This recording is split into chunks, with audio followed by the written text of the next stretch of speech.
বাস্তবতা থেকে একটা জিনিস শিখেছি, চুপচাপ মেনে নিলে সবার কাছেই ভালো থাকা যায়। কষ্টে থাকা মানুষগুলো সবসময় একটু বেশি হাসিখুশি থাকে কষ্টগুলো লুকানোর জন্য। আকাশ রং বদলায়, সে তো মানুষের প্রয়োজনে। মানুষ রং বদলায় নিজের স্বার্থের কারণে। স্বার্থপর মানুষ সব কিছুতেই স্বার্থ খোঁজে, স্বার্থ হাসিল হলে আঘাত করে কেটে পড়ে। কিছু মানুষ চাঁদ এনে দেওয়ার গল্প বলে আকাশটাই কেড়ে নিয়ে যায়। ঋণ পরিশোধ করা যায়, কিন্তু উপকার কোনোদিন শোধ করা যায় না। হিংসা করে অন্যের ক্ষতি সহজেই করতে পারবে, কিন্তু কোনোদিনও নিজের উন্নতি করতে পারবে না। সুখ কখনো জোর করে জীবনে আনা যায় না।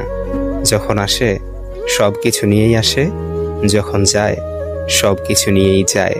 পুরুষের ব্যক্তিত্ব তার কথায়, নারীর ব্যক্তিত্ব তার আচরণে। বৃষ্টি না আসলে বোঝা যায় না ছাতার কোথায় ছিদ্র আছে, তেমনি খারাপ সময় না আসলে বোঝা যায় না